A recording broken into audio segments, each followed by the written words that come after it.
If there's one thing that we can be sure of, it's that Sega loves to celebrate their past. And who can blame them? Starting with the Sega Saturn, they've made it a point to port or remake X number of games each generation so that fans can re-experience old favorites, and new players can see where their reputation comes from. Perhaps this was most important after the untimely passing of the Dreamcast. As Sega went third party, they knew that there was a huge potential audience who may have never even touched a Sega console in the first place. This opportunity birthed what might be the most ambitious revival they'd ever attempted, Sega Ages 2500, a sprawling 33-volume lineup of remakes, remasters, and ports of some of their most iconic games, all coming in at a budget price of 2,500 yen, or about $25 US. Unfortunately, as is usually the case, a budget price comes with a budget quality.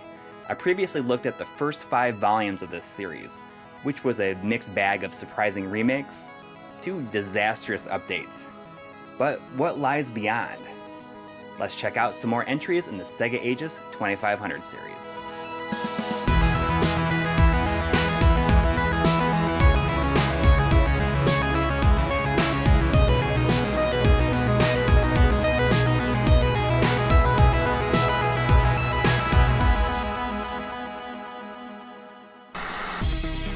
We previously left off with the mystifyingly terrible Golden Axe remake. How such a sure thing could be messed up as badly as it was, I have no idea. But in this episode, we'll be examining the next 5 releases. As before, the games featured in this episode are available sporadically in different regions.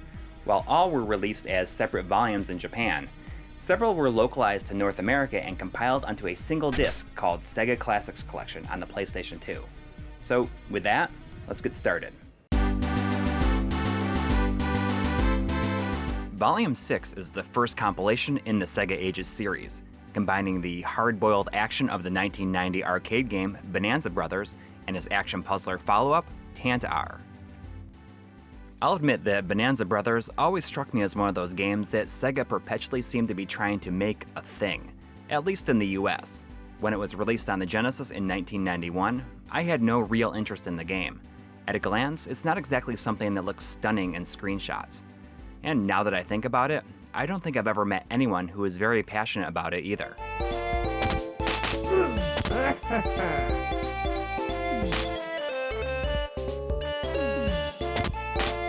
Robo, or Mobo, are a couple of burglars hired to sneak into a variety of venues and take the vast riches just laying around.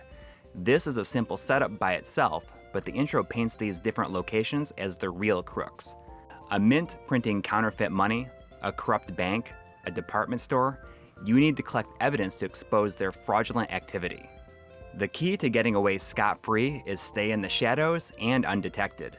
Duck into the background or behind a wall to wait for the most opportune moment to dispose of the guards with your trusty pistol or traps.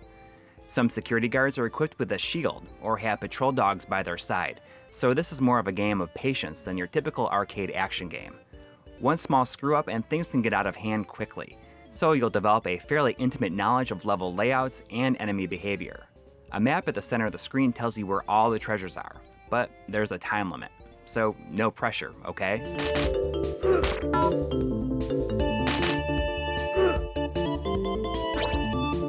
It's not exactly easy, and if you can bring a partner with you, then you can work together for maximum efficiency thanks to the split screen.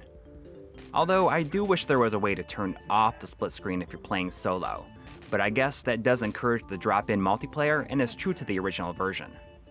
Other than a bonus game every few levels that has you collecting bags of cash while avoiding searchlights, that's really all there is to Bonanza Brothers.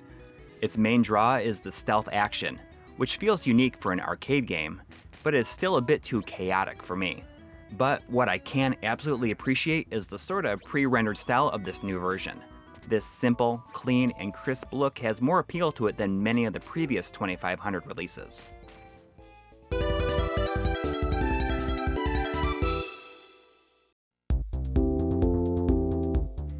The other game in this collection is the 1993 follow-up to Bonanza Brothers, the oddly titled Tant-R. Yeah, Tant-R. What does that even mean? And why does it get top billing here? Well, it turns out this was a much more popular game in Japan and even spawned some direct sequels. Despite being ported to a number of systems, The Sega Classics Collection marks the very first time it's been officially translated to English. Robo and Mobo are back, or at least I think they are. If it's not them, then it's two characters with their exact proportions dressed as Sherlock Holmes and Watson-style detectives. They're chasing down escaped convicts, and the only way to apprehend them is by completing a variety of fast-paced puzzle games. Hey, come on.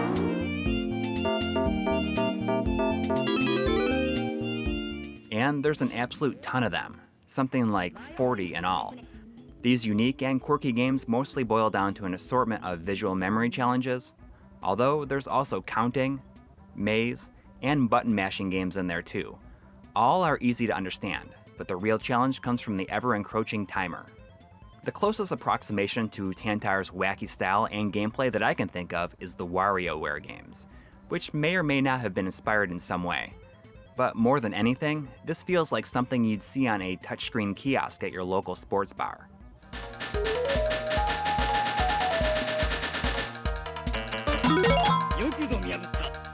While there is a story mode, I'm willing to bet that most of the fun to be had will come from multiplayer sessions. Thankfully, you can play all the minigames by themselves or in succession with up to 4 players, although you're going to need a multi-tap for anything over 2. So consider me surprised. If these were standalone releases, I don't think either would be totally worth it. But as a package, then you have something unique compared to previous volumes.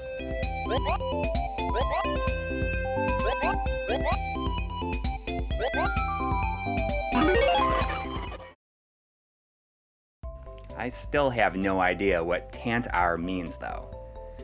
Next up is a title that when you look at the overall history of Sega's games, it will, without fail, be included in every single compilation until the end of time. Sure, there's a ton of games in the 2500 series that fit that bill, but perhaps none more so than Columns.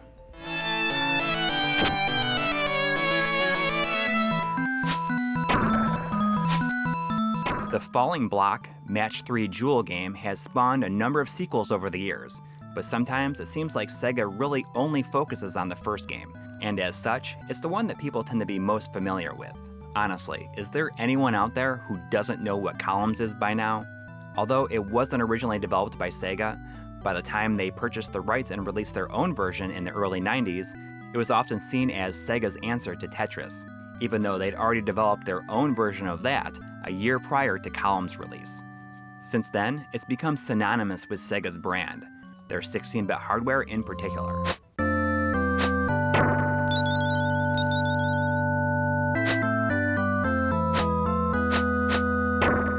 The Sega Ages 2500 Columns was developed by Sims, who had previously done Fantasy Zone and Golden Axe. One of those was pretty good, and the other was, not so good. So really, this could go either way. Thankfully, there's only really so much you can do to update a game like Columns, much less screw it up. I feel a little bit silly describing the gameplay of Columns because I doubt there is a single Sega fan out there who has never crossed paths with it at some point in their life. But just to be safe. Shuffle these falling stacks of different colored jewels so that they match up to 3 or more of the same color either horizontally, vertically, or diagonally. Sometimes you might create a chain reaction and destroy several combinations in succession. Sometimes you might even get a glowing block that will destroy all the same color. Score enough points and you'll go up a level and the blocks will fall faster. Once the well fills up, then it's game over. Whew, okay. At a glance, it does seem like a pretty no-frills remake. The Endless mode has 2 different styles, original and enhanced. Obviously, the first mode is styled after the look of the original game, while utilizing much of the same sound effects and music. Now, enhanced mode takes that same gameplay and puts a whole new coat of paint on it, while rebalancing certain aspects.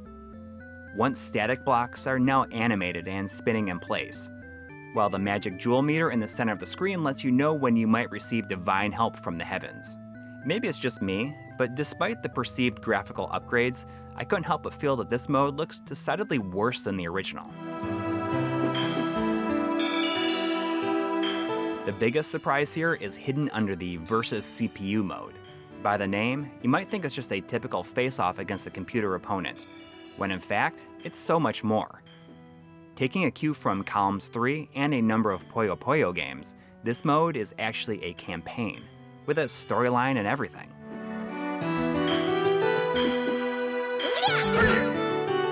In this mode, you can arrange the magic jewels in different ways. You can either clear blocks as normal, raise the floor on the opponent, or lower the floor on your side, resulting in an interesting sort of tug of war. It ends up being surprisingly challenging and fun, with the CPU becoming super intense by the third level, which I've honestly never been able to beat. So yeah, it's columns. I don't know if there's a less cliche or clever way of saying that, but it is what it is. Outside of the Versus CPU mode, there's not much in the way of new bells and whistles that really make this version worth seeking out. But I suppose it's appropriate that we go from something as unexciting and nondescript as columns to a game that could be considered the first truly great remake in the entire 2500 series.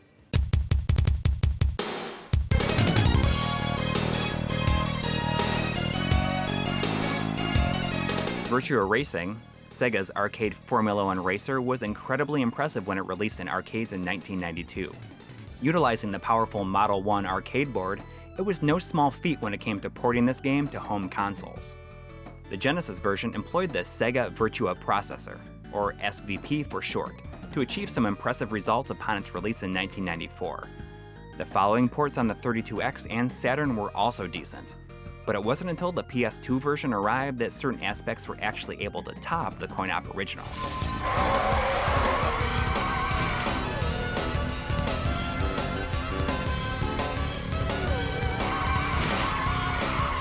Dubbed Virtua Racing flat out in Japan, while the US version on the Sega Classics collection dropped the subtitle altogether, but at least it kept everything else intact.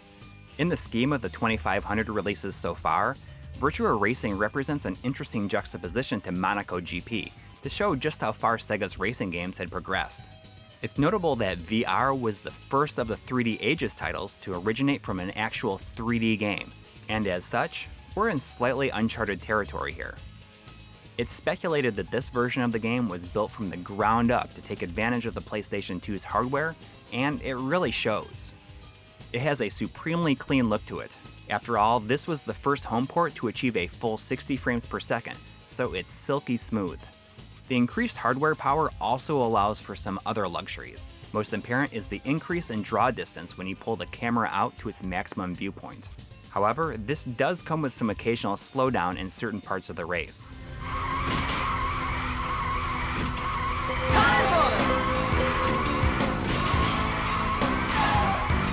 The 3 original arcade levels are fully realized and represented.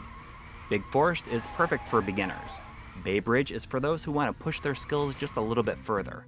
Finally, Acropolis is for the advanced VR pros out there. And I am definitely not part of that elite group. Of most interest are 3 new tracks: Island, Mountain, and Beltway, all of which remain exclusive to this version as of the time of this video. Now, whether or not Virtua Racing veterans feel that these belong in the upper echelon of track designs, well, I'll leave that up to the people with infinitely more skill at it than me. I did enjoy the Beltway track in particular, which felt like racing a go-kart through city streets. However, the different shades of gray can often mix together, which caused me to miss important twists and turns, especially during the evening with cloudy weather.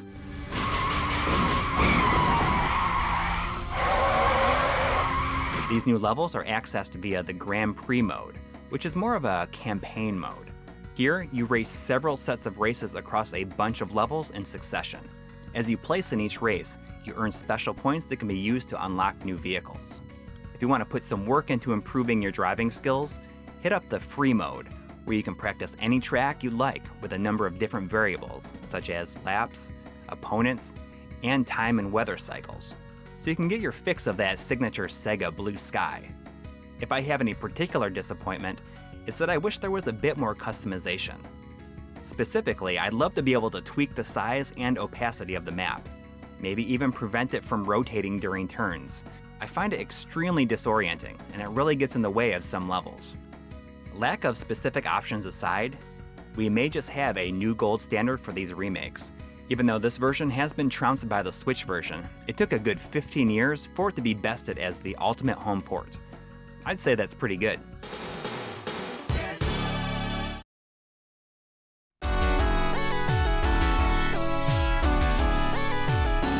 It might be hard to believe, but a number of the earliest seeds of the real-time strategy genre were planted with the help of Sega. Most people tend to pinpoint Technosoft's Herzog Zwei on the Sega Genesis and Mega Drive as one of the main progenitors of RTS. But credit should be given to Game Ground, whose curious mix of strategy and action helped light the fuse. Game Ground was released in the arcade in 1988 on Sega's System 24 hardware. Although it does have a following in Japan, there doesn't seem to be a lot of love for it in North America, despite having been ported or emulated on a number of consoles over the years, from the Master System to, most recently, the Nintendo Switch. This can likely be attributed to its less than impressive graphics, especially when compared to its contemporaries like Altered Beast, which looked better despite being developed on older hardware. Thus, it's little surprise that the 3D Ages remake of Game Ground remained Japan exclusive.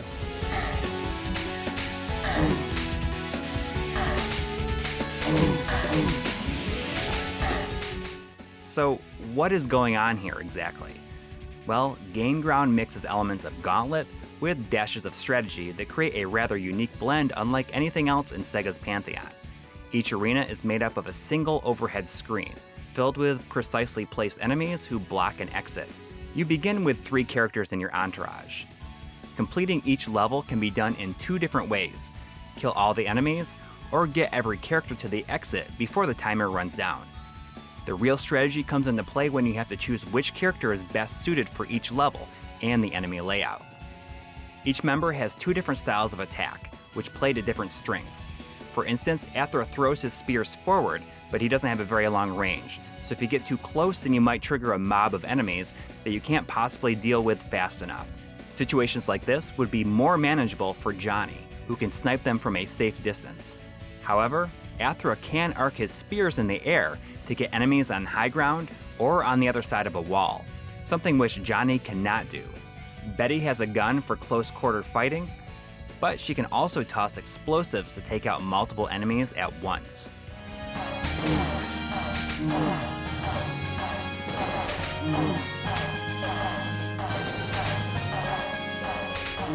Once you choose your character, you're committed to them until they exit the level or are captured by the enemy.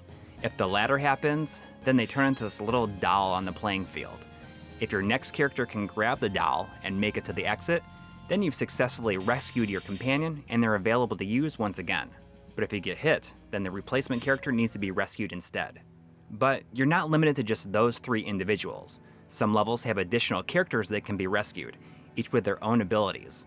From being able to stun enemies to firing rockets, the larger you're following, the better your chances are of seeing further levels.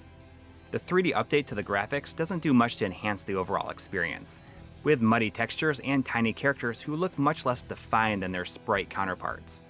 A much better approach would have been to do something similar to Bonanza Brothers. On the other hand, the new soundtrack really blew me away, shining a light on classic Sega music that I'd never really given consideration to.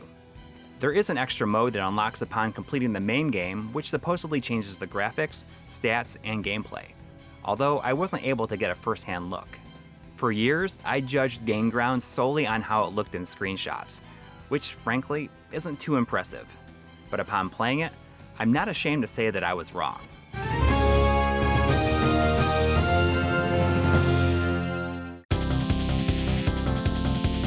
When looking at a list of Yu Suzuki's superscalar masterpieces, the 2 top spots are usually given to Space Harrier and Outrun.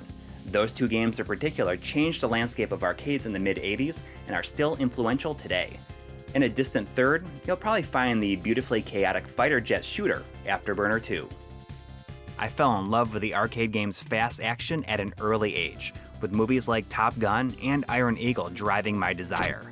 Unlike the Master System version of Space Harrier, the home port of AfterBurner proved to be a significant disappointment for me.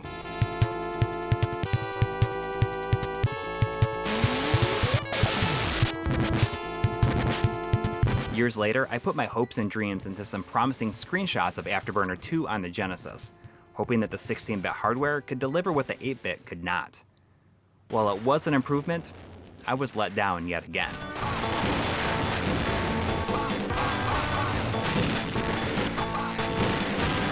By the time the AfterBurner Complete was released on the 32X, I'd moved on.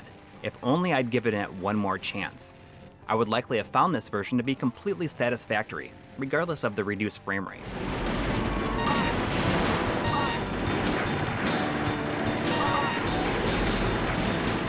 However, perfection was achieved with the Sega Ages release on the Saturn, which, when combined with a mission stick, brought you as close as possible to the arcade experience without an actual cabinet. It took 10 years, but we finally had a definitive version to play at home.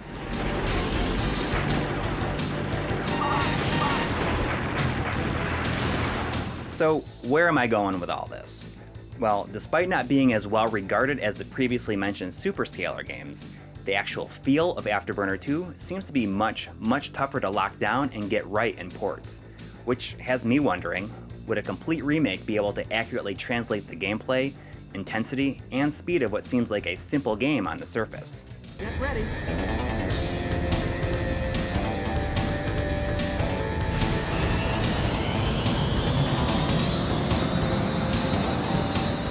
Once again developed by Sims, who seems to have been given the keys to the most iconic arcade games featured in the early 2500 series, we have a fairly good idea of what to expect by now. Fairly faithful gameplay, budget graphics, and smart choices with the soundtrack. AfterBurner 2 fits this to a T. But that's good news, right? At its core, AfterBurner 2 is a breezy arcade shooter that is meant to last no more than 20 minutes. And this version does a good job of approximating the feel of the Superscalar game.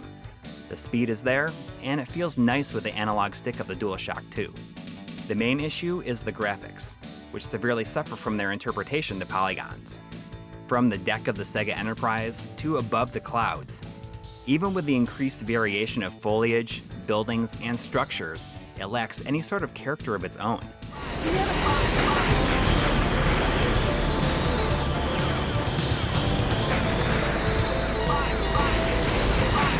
This is especially apparent when it comes to explosions, especially when you, yourself, take a direct hit from an enemy rocket.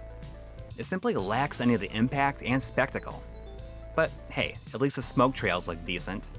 Sims smartly left Hero's soundtrack untouched. While the arcade music is iconic in its own right, I normally opt for the with melody compositions used in AfterBurner 1 and most ports. Here you can listen to these variations of the soundtrack in the options menu, but that's it. You can't play the game with them. Sound effects do match the original though. In terms of extras, this is a bit more bare bones than any other release up to this point. The arranged mode lets you choose from different planes, but as far as I can tell, they don't change a single thing gameplay-wise, and are nothing more than a different skin. For better or worse, I'd say the AfterBurner 2 is the most boring release in the Sega Ages 2500 series thus far.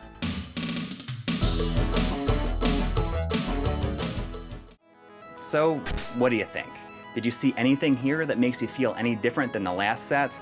Outside of Virtua Racing, which is the true star of the show in this group, I'd say that Game Ground was the big revelation for me. It looks simple and maybe a bit off-putting to some people who would judge it based on its visuals alone. I mean, I was one of those for the longest time. But it's super unique and interesting. AfterBurner, on the other hand, well, I feel like that's a bit of a missed opportunity.